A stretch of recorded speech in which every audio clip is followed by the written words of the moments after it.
friends, and welcome back to the Dental Marketing Secrets Podcast.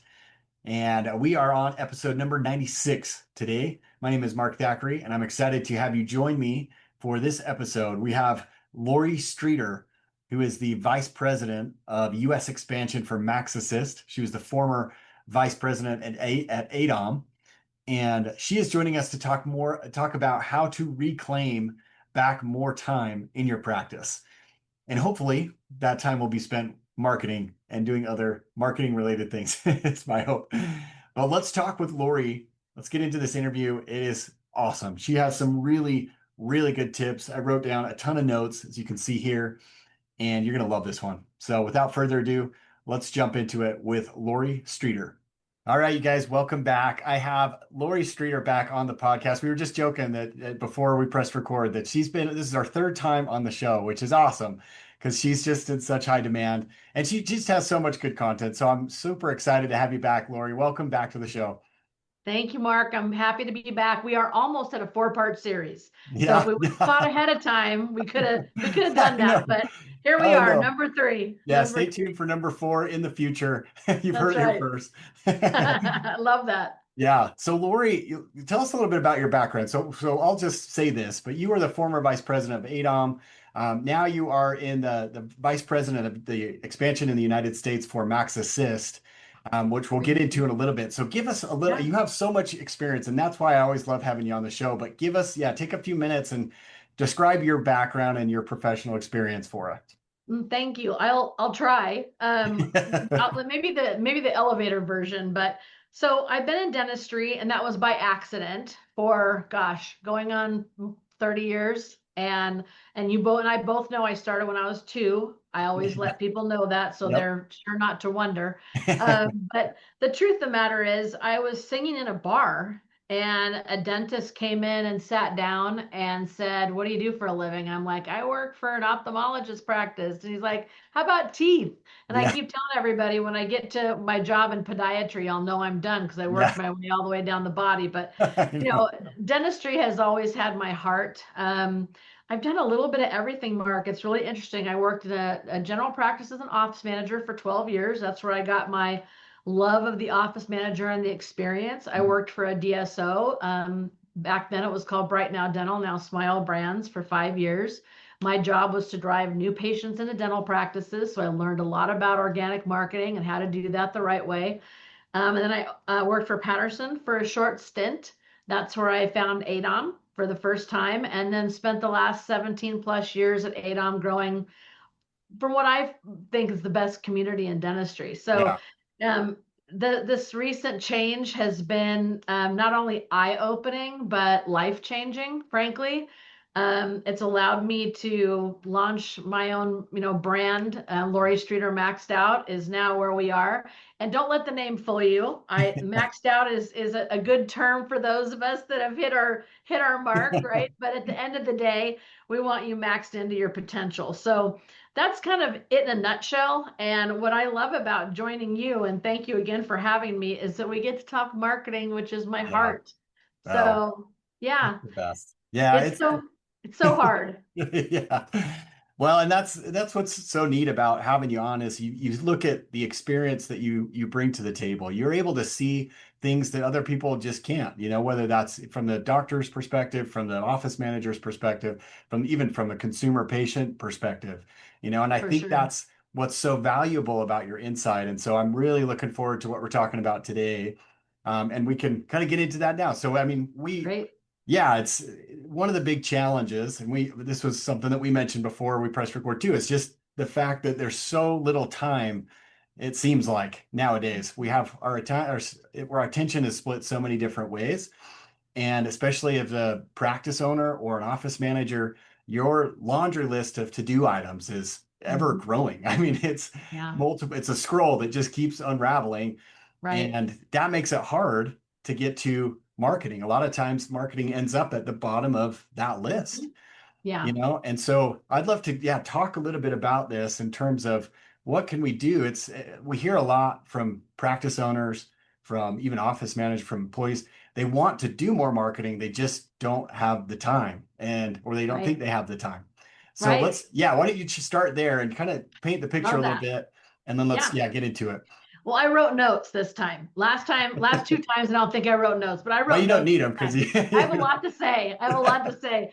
But one of the main things that I wrote down was you don't need more time, you need better tools. And that's one way to look at it. But it's funny because most practices, time really isn't the problem. Prioritization is. yeah, So, we're so busy being busy that we're really not looking at ourselves, our systems, how we spend our time, the way we treat our patients, everything. I mean, most practices have the time. They're just burning it on low impact tasks, like yeah, reclaiming even like 30 minutes a day of your time.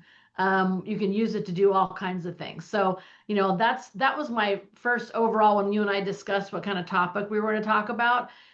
For me, I always thought that someone saying we don't have time is kind of a red flag, that yeah. other things are going on in the practice. So I don't know if you've experienced that, but that's kind of where my brain led me to start was, do you really not have the time? Yeah, and I think I love what you said about tools. It's not having the right tools because I've been so I we have a backyard and like a lot of people do, but we're just in the process, the never ending process of fixing it up. I mean, and we've been Yep. here for 12, 13 years and we're still in that process. I get But it. so we moved. We used to have all these bushes, those big Fitzer bushes, and we moved. We took them out. I took them all out, and then I wanted to level out that spot right there so we could extend our lawn and then just have so we have a bigger space for the kids to play soccer on. And I started doing a little bit by hand just because I wanted to see, okay, the Sure. soil's really rocky where I am, so you're hitting rocks Yep. all the time. But and then one of my friends has said, dude, what are you doing? I mean, just go get a skid steer. I promise you, spend the $400 or whatever and just go get it, and I did. I spent a day doing it. It was amazing. I moved so much dirt. It was crazy. And I had such a blast doing it too. But it comes back to that idea of if you have the right tool, it makes that job so much easier. Yeah, no, that's so true. And, being in a new role and having to drink through the fire hose of learning, Yeah. it is more evident than it's ever been before that marketing is about patient care. Mhm. Because ultimately, if we are not letting the right people know about us, the right patients, all of the things, we're not doing our patients any kind of Yeah. satisfactory treatment because there is a patient for every practice, Yeah. and we've got to make sure they're able to find us. So a lot of times marketing to me, and maybe you will agree or disagree. I feel like your culture kind of drives your conversion, right? So Yeah. at the end of the day, if you've got a happy team and everybody's doing their job, and I know things aren't 100% perfect all the time, but if they're genuinely happy and believe in what you're doing and how you do it and think you're a great clinician. Like I worked for two dentists when I was an office manager, and they were both phenomenal clinicians. Yeah. I never had trouble referring people to my Yes. practice Hmm. because I trusted my clinicians so much to take care of my patients.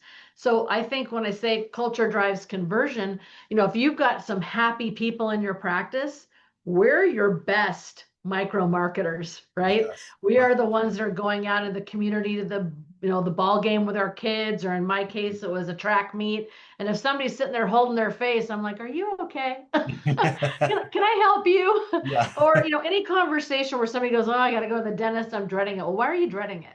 Yeah. Let's talk about why you're dreading it, because you shouldn't if you trust your dentist. So Yeah. I think there's a lot of that, a lot of we don't, we lose sight that it doesn't take time for you to build a culture where people just believe in you and will refer you. Yeah. And that's such an important piece because I see that I've just been looking through a couple of clients that their referral source report essentially for the past year, sometimes 2 years will go back just to see, okay, is it, how many are from patients, how many are from other providers in the area, and just to get an idea. And Sure. it's interesting to see the employees as they come up on that list, and there's some that refer a lot and there's some that don't, and Yeah. to your point, I think a lot of it stems from can I really trust uh, Mhm. our office and this clinician to deliver when I Yeah. send someone, when my reputation's on the line and I bring someone in because it's Right. not the most favorite thing for us to do. And Yep. are they going to have a good experience? Yeah. And if they're not willing to do that, if they're not willing to share and talk about the office, then you've got some areas of opportunity right there, I mean, Yeah. some teaching moments and just to dig down in that. But I couldn't agree more that once you get someone in, it's the culture that converts them long term as a patient and ultimately as someone who becomes, like you said, a mini marketer and ambassador to the practice. Yeah, absolutely. And I think we're really trying to grow that all the time. I was Mhm. thinking about like the old-fashioned way that I used to look for new patients. And well, first of all, there's so much opportunity in the practice that's kind of left on the table. Yeah. It's hard to see a lot of times practices will like new patients, new patients, new patients. And as marketers, of course we want that, right? We Yeah. want people to have new faces and new energy. But I feel like it's more of a balance. Like we have to really look at the opportunity we have in the practice to serve our existing patients, Mhm. turn those patients into those raving fans, Yeah. and then our marketing becomes that much easier. So the old-fashioned way that I used to do it is I would look through, let's say, EOBs, reports. I mean, I'm talking old-fashioned, and I Mhm. would look and say, oh my gosh, we have 65 patients from Kaiser or 65 Yeah. patients from this place. And I would let my team and doctor know John Smith is coming in today and he works at Kaiser. Yeah. And we have so many patients there already. It would be great to ask John Smith, wow, we're seeing a lot of patients from your company. Are you the one talking about that? Yeah. What does that look like? My own dentist, Mark, I got like a gift card to one of our grocery stores in the mail, like right after I started because I had referred a couple people. And Yeah. I know there's different rules in different states and that kind of thing. So, of course, follow your rules. But I felt so good Mhm. that I just referred organically and then I was incentivized and rewarded. So Yeah. sometimes even just a thank you note is enough. But we think Absolutely. we don't have time, Yeah. right? Yeah. That's the what we want to really spend the most time on with this is how do we reclaim back some of that time? Because there are, and I think you hit it too when you're saying that we look at our list and it does feel good to be busy, I mean, you feel productive. You might not be efficient, or effective, but you're efficient. I mean, you're always doing Yeah. something and that looks good. It can tend to feel good. But how do you prioritize then those things Mhm. that are most important so that that you're spending your time on the high value items? Well, I think one of the things I wrote down, automate the repeatable and delegate the teachable. Hmm. And I think that's super important because so many front office people, especially office managers, everybody, in fact, I just heard Laura Nelson talking about this on a TikTok video. I think she was talking about an office manager coming up and basically had the attitude of like, how can I do this? I'm the only person that can do this, and Yeah. I'm the only person that can do that. You have to learn to delegate. I Right. mean, there are things, if you can automate it, which, now I've been learning about the word tech sprawl, which is super interesting, and how we're trying to get tech to do everything, Right. which you have good tech, it should, but not the human piece. The Right. human piece is what kind of office manager are you, or the person that's leading? Maybe it's the dentist, maybe it's the office manager, sometimes it's the hygienist. What does that look like? Are you able to stay in your lane and say, these are the things that are the most important for me to do, and emphasize the areas where you can delegate things off? Hmm. Let's say all of a sudden your office manager has delegated or automated 30 minutes to an hour of things that they would have done on a daily basis. Yeah. Then they have room for marketing. Right. Then they have room to think creatively. I mean, let's face it, I think you and I are both creatives. It's very hard to be in the moment working hard and then think to yourself, I have to ideate right now. Yeah. I have to On create command. something. I have to market, like put that hat on. I mean, think of what you did in your backyard. You took that skid steer and you created more time. Yeah. You Right. created more time with your family. You created more time to be creative in your backyard because you used a tool. Yeah. So at the end of the day, I think those are the two ways that we really can get some of that time back, is either to realize that some things should be automated if they're not. And then also using software that doesn't provide more hassle, more headache because of the Right. steps. What we're trying to do is free up space, right, to be creative and really work on how we market our practice, which eventually comes down to brand awareness and really honing in on who are your people that you want to talk about. You, like we said, Yeah. micro marketers. We're talking about our teams all looking and referring the practice. And then ultimately, what's so funny is I don't think doctors talk enough about themselves. No. You know, Rare. how many Yeah. how many have you ever met that say, I'm a really good dentist and I'd love to help you? Yeah. It's Even well, in videos. yeah. No, Even in videos, when you see practices that like do a video about their practice, yeah. I hear the team talking about the doctor and maybe even a patient giving a testimonial, but the doctor never says, I'm a really good dentist and Mhm. here's why I love my patients. Yeah. Well, and You know, I love that you said that because I was talking to my wife about this.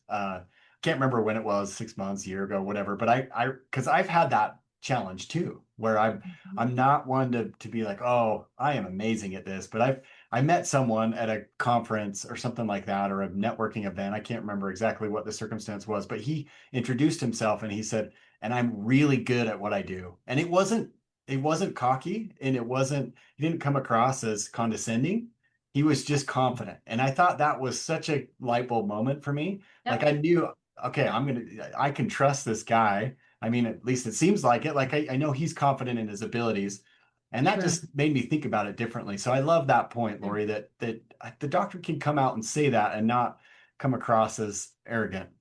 Yeah, no, and we don't see that enough. And I think it would make such a difference for patients to hear a dentist. Like you said, you can be confident and not cocky. Yeah, And, for those office managers and people who are trying to manage everything, plus are responsible to do a little bit of marketing, busy is not a badge of honor at the end right. of the day. We Yeah, are all busy. And I think sometimes dentists and teams think if I just put my head down and I keep seeing my patients and I'm busy, they'll know that I'm good. They'll know that the patients were schedules full. Because if you think about it, if I was a dentist, I'm thinking I would equate a full schedule to success, yes. right?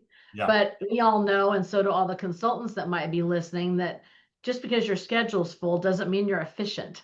right. So that's what I'm learning more and more about as I get into my new role is the efficiency of, there is no real such thing as set it and forget it. There's so many companies out there that say, we have this product, you just do this, you just don't touch it, and then everything's automated. Well, I don't know about you, but one of the things that I obviously learned in my previous role, and I really learned in my new role, is everything still boils down to connection, Hmm. right? Yeah, At the end of the day, when we're talking about our subject is freeing up time, it's what do you want time for?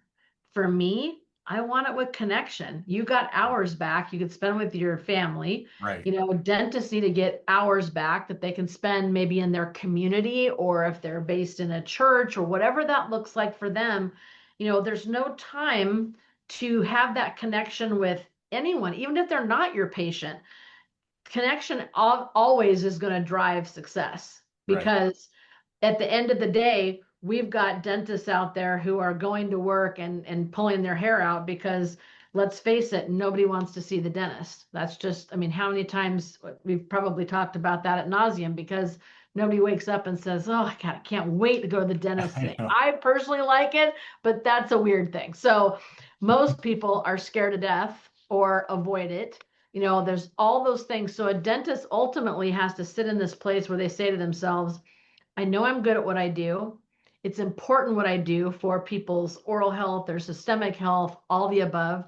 Yeah. How can I let my community, my team, everyone around me know that I'm here to serve them? Hmm. And I think being busy is what most people think is the right thing to do. And I would lend myself to say that I would rather be less busy and more connected. And then the busy part will come. The Yeah. success will come. Yeah. No, that makes a lot of sense. That makes a lot of sense. I mean, that's ultimately what we're going after is we want people to feel comfortable and confident when they come in the door, and if they can do that, then it's going to be they're going to stay. I mean, Mhm. the clinical side will take care of itself. I don't see very many I don't talk to very many doctors that aren't good clinicians or good enough, I mean, very competent, Yep.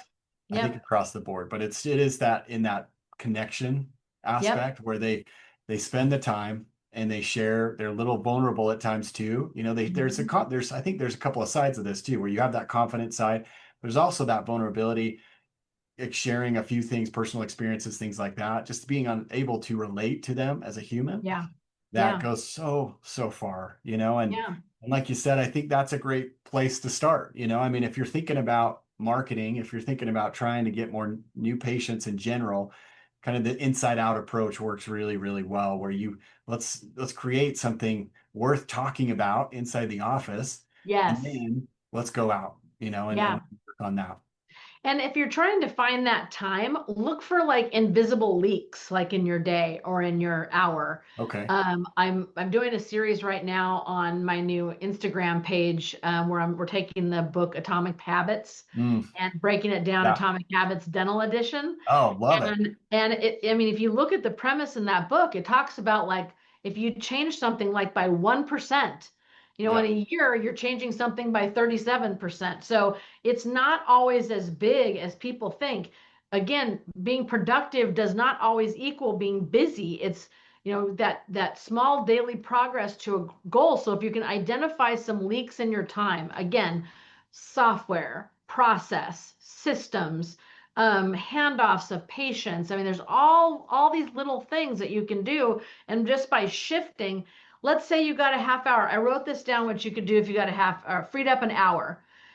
You could do 5 patient reactivations, 10 community outreach calls, 1 meaningful team training. It all adds up super fast. Yeah. So, Yeah.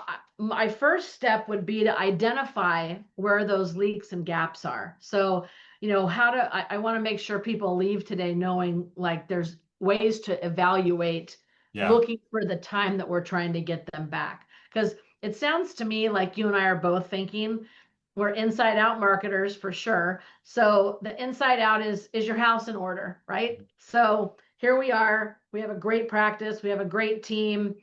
Why do we feel so busy? Why don't we have time for marketing? We want more new patients. What does that look like?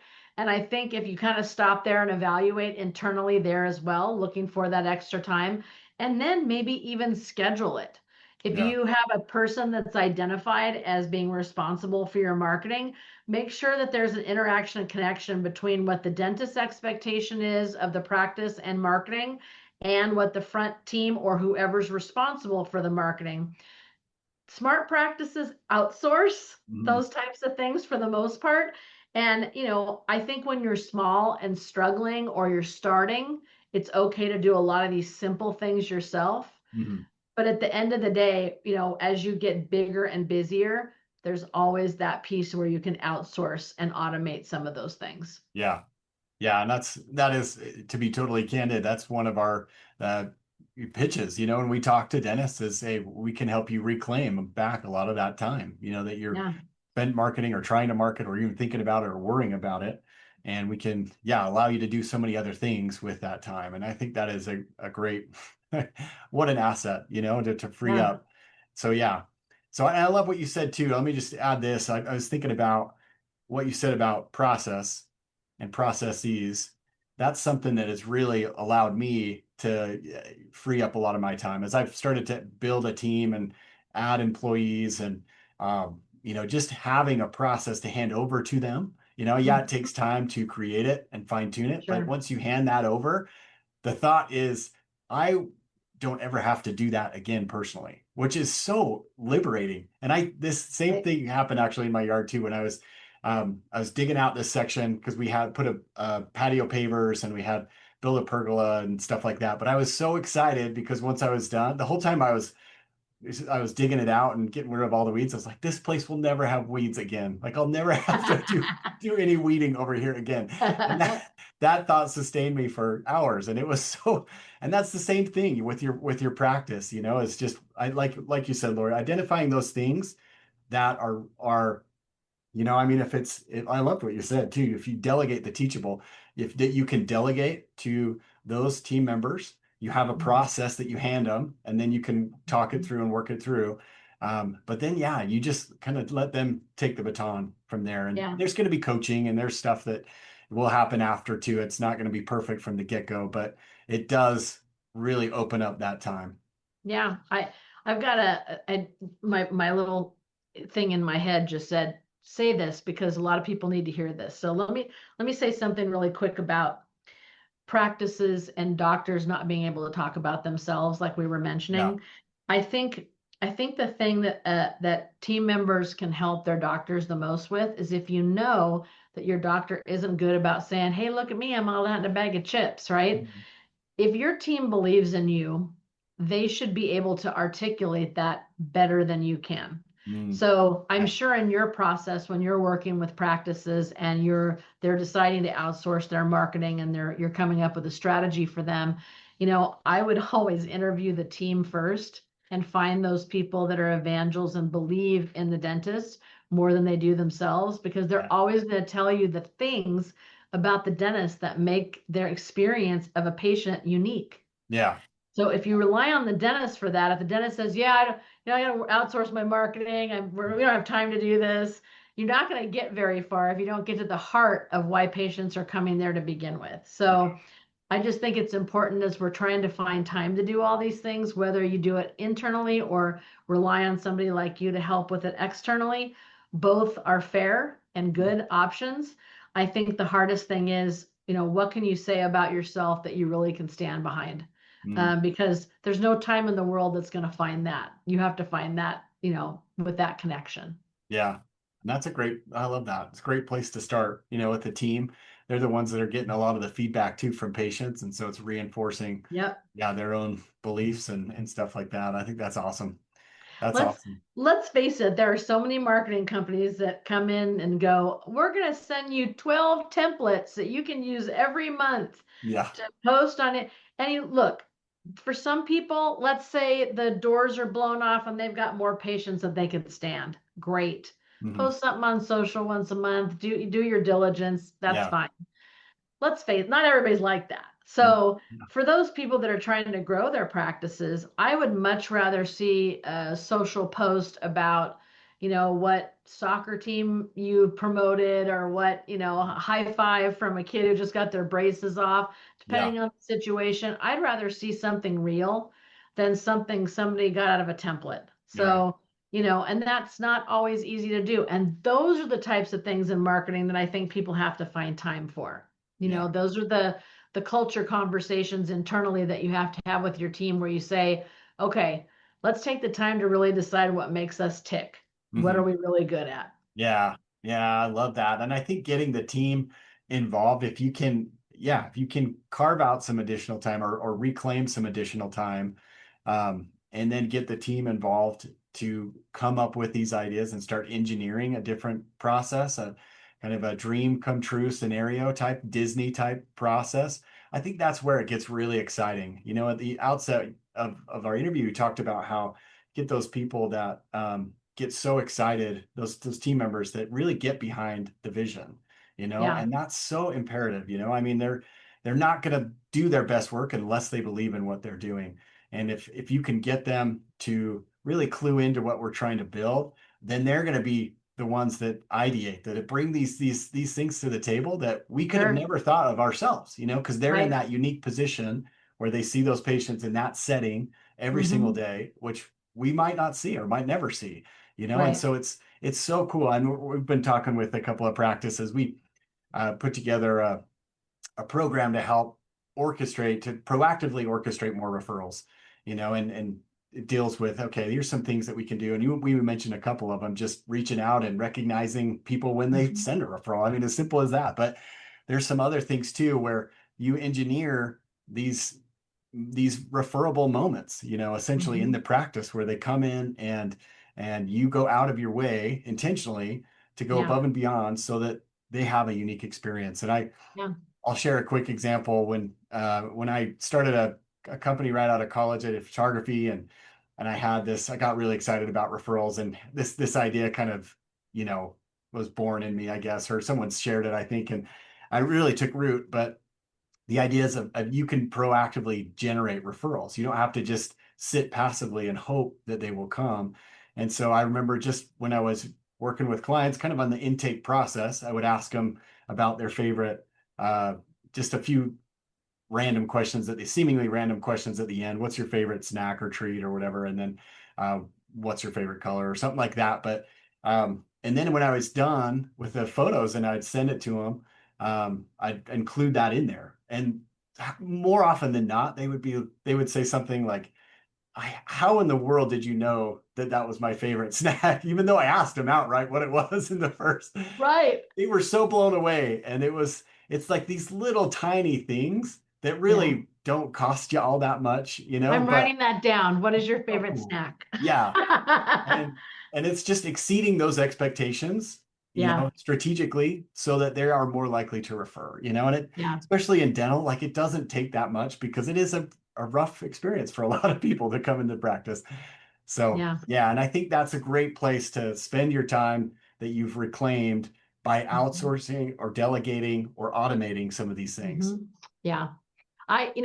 All my years of dentistry and I'll be self-serving for a half a second, until I went to work for MaxAssist, I really didn't understand how much time was wasted on ignorant automation is the only way I could, come up with a good way of saying it. I mean, there's so many things that we do still manually or count on our Okay. PMS systems to do. Yeah. And I think, drinking through the fire hose at this moment when we're talking, I've been at my new job for 22 days. Mhm. Yep. And some of those are weekends, so we can't even count those. Yeah. But I've learned a couple things, and let me just speak from the heart of a marketer like we have been.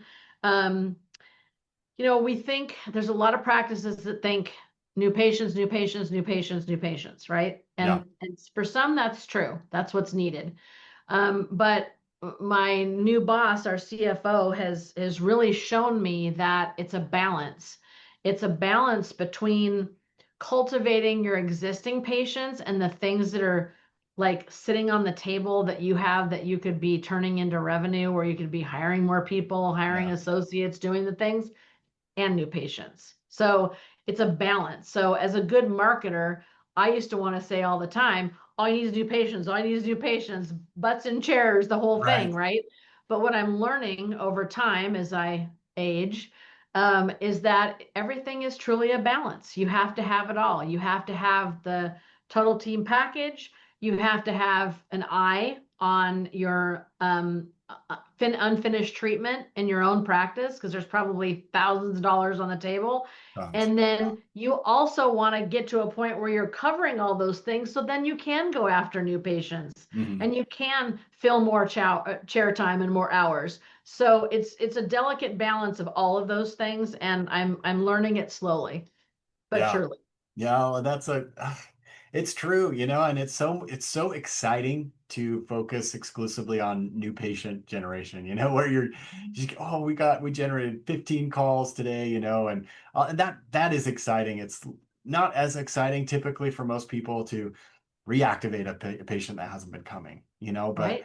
which one's the easier of the two, and which one typically is worth more of the two, and Yeah. you look at all the numbers and it is like you're saying, it's just there's so much there already in the patient base, Hmm. that you can work with, and you already have that relationship. You've done all the hardest work Right. This already. isn't low hanging fruit. This is the fruit. Yeah, I Right? know. This is the fruit. We Yeah, want the pie, we want the cherry on the top with yeah, the new patients. I mean, it's like I said, three-legged stool. It's got to be a balance. And, yeah, to focus on one area more than another, that's why I'm learning that the proper software and systems in a practice make the difference there, because yeah, one frees you up to work on the next. So I just think it's important that, to finding that time means really looking at, like I said before, where are the leaks? Where are there areas where we're not as strong? And where are the areas where we're super strong, and really yeah, focusing on those things. So yeah, I think if we could figure out how to hand offices another half hour to hour in their day, you and I probably could retire and drink margaritas in your backyard with your new pavered patio. Hey, I have a quick patio story. Are you up for yeah. one? Let's hear it. So I saw this beautiful pavered patio. My husband and I were living in Sacramento at the time, and I loved it. And it had these little like grass in between the pavers. It was so beautiful. It looked Oh, very Italian chic, right? yeah. Till I realized that my husband and I were going to have to purchase sod and cut those pieces by Oh. hand to put them in between the pavers, which we did. Asked me if I was a dentist if I could have seen patients for the next 2 weeks because I was crippled up, from sawing that sod. So I get it. And was there a tool that could have made it easier for me? I don't think so in that case. I Yeah. think I think I was an all by hand endeavor, but gosh, was it beautiful when it was done. Yeah. So That's yeah. usually how it is in the end. Those things that take a long time, they usually are worth it for Yeah, sure. I mean, I think at the end of the day, Mark, what you and I are both saying is, as a dentist, what kind of legacy do you want? Mhm. What do you want to leave? Do you want to be the dentist that everybody refers to because you're just a great clinician, a great human, and they just feel as comfortable as they possibly can when they come to you? That marketing is going to help on its own. Then outsourcing and working with somebody like you, then tenfolds that. Now you can build in great associates and hire more hygienists and hire more team and maybe another location or two. You have to decide what kind of a legacy dentist you want to be and what Yeah. that looks like for you. And I think once more dentists believe in themselves and can articulate what they're really good at and show that to their teams, some of the marketing, not all of it, but some will happen organically and they won't have to work as hard. Yeah, absolutely. So question two, going back just to make sure everyone has something to walk away with too in terms of action items for if you're looking at your practice or your team for those leaks, where would you suggest you would start? Do you just kind of walk through operationally or where would you recommend someone to start that process? Well, I have some self-serving answers that I won't give because, of course, the company that I work for does a lot of that, Okay. when it terms Yeah. in terms of ramping up your PMS. But I think overall, if you look at your practice holistically and say, okay, front, back, dentist, right? Yeah. Everybody should be looking at, are there things that we're doing in our day that feel really manual? Like, is there a flow with patients coming back from the front to the back? Where is the stop gap? Mhm. Again, back to that atomic habits. If there's one or two little tweaks we can make, it's kind of, I don't know if you've ever done this, but it's like one of those things where you go, why didn't I change that 20 years ago? Why didn't I rent that skid steer? Right. So every practice is going to be a little bit different, but I would start looking at your systems and processes for front and back office, patient handoff, maybe how you're doing your marketing now. What are all those things that you like? I would almost make kind of like a wheel or like a circle. I'd say, okay, there's patient care, there's insurance, there's Yeah. how do we separate the things that we do? And then once we do that, are there any areas in which we can systemize or work on that would save us time? Yeah. And think of it like a dental pizza. Hmm. Let's move all the pepperonis over to this side so we can have more. I don't know, it depends on kind of pizza you like, but you Yeah. know what I mean. I'm Absolutely. I'm trying to look at an efficient way to not manage and lead from burnout.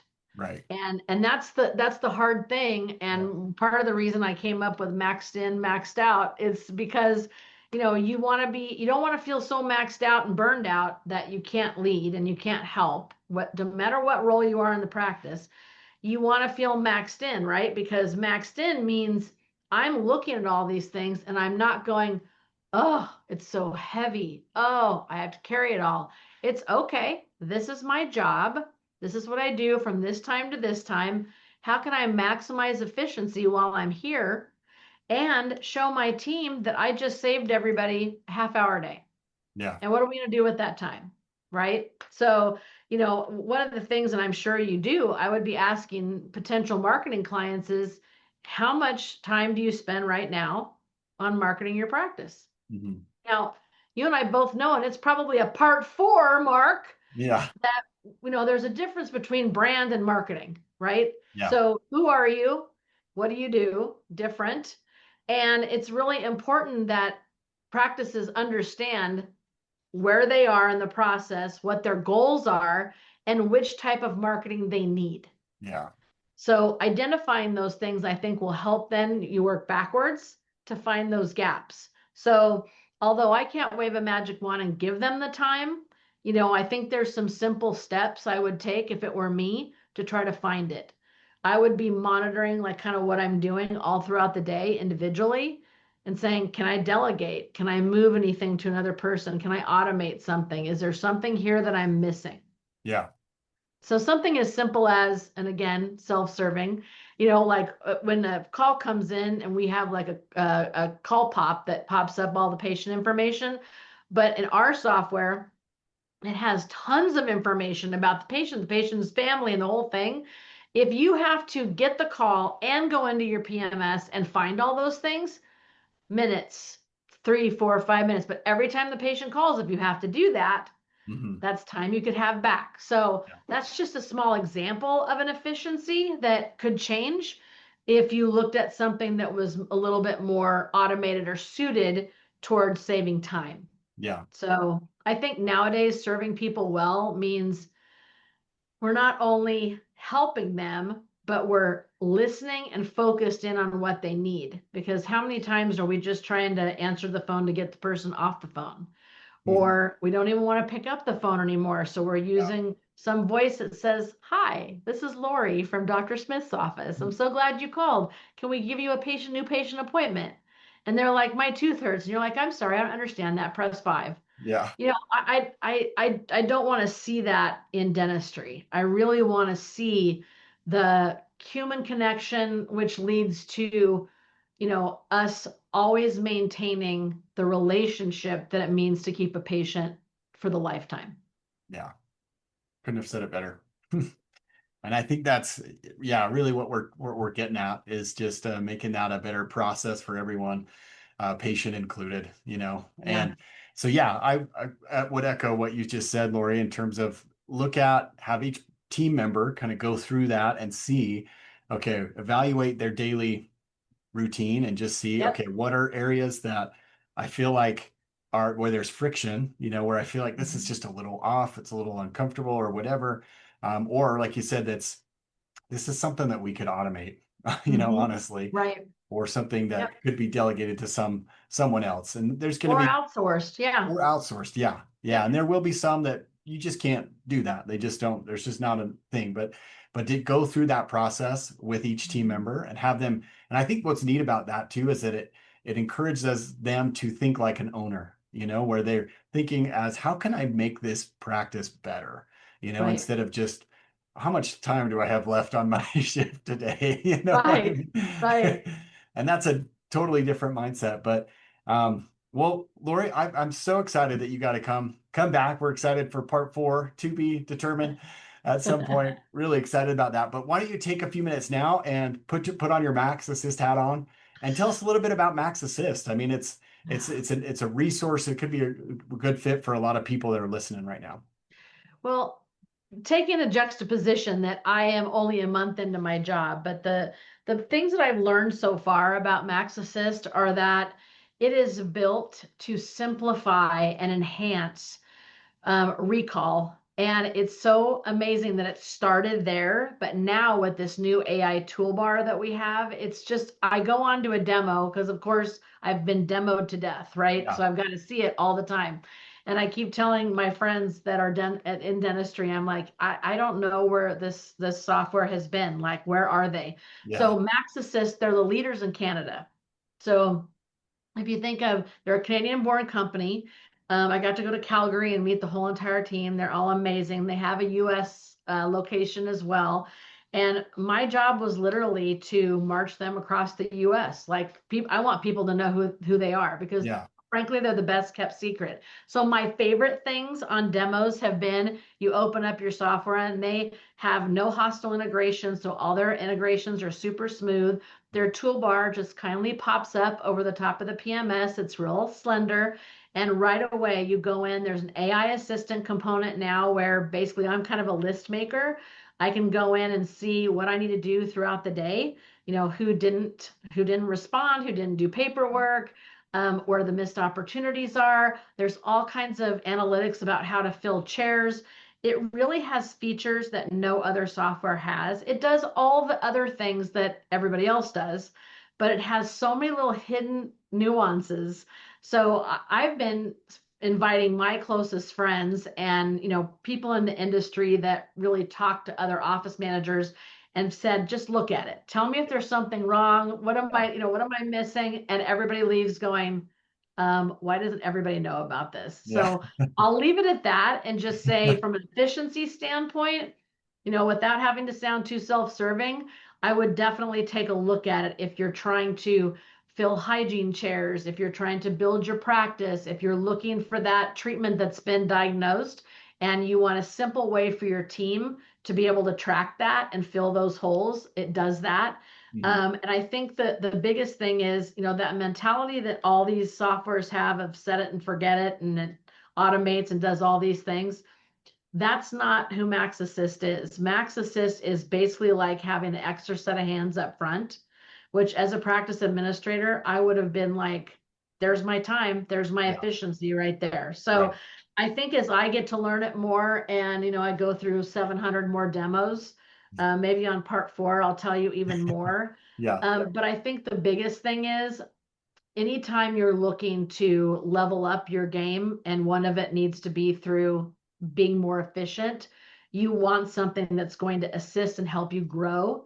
There's a dashboard at the back of the software that an office manager would have access to, where they actually get to see the progress of each team member up front, who they've called, what they've done. It's all scored. It's really amazing. So That's cool. I think for me, to be honest with you, helped build the community, been there, checkbox, that's done. Now I wanted a way to come into the practice. And I feel like I'm with the right company that can do that and make a huge difference so that marketers like you can slide in and say, let me help you with all those new patients that you can now manage better. Yes. I love that. Awesome. That is awesome, Lorie. Well, thank you so much for coming on the show. If people want to get in touch with you, what is the best Mhm. way to do that? So a couple ways. I have, and I'll give you a link for people if they want to take a demo. And I'm actually been Great. hanging out on them, so they get to like see me lurking over their Yeah. demo and like, ooh, I see what you're doing. So I have a demo link for you. They can follow me on Instagram, Lorie Streeter Maxed Out. I also, believe it or not, have a TikTok page. It's been so much fun. So Lorie Streeter Maxed Out on TikTok as well. That's got a little bit more lifestyle and fun stuff on it. But yeah, it's just Lorie Streeter Maxed Out. And my goal at this point is just to help people feel kind of maxed into their potential and their practice growth and how they go about their lives. Because at the end of the day, we want everybody to have more time. Yes. Amen to that. I could use Yes, sir. it. Yes, sir. Well, thanks again, Lorie, and we will have you back soon. Awesome. I would love to come back.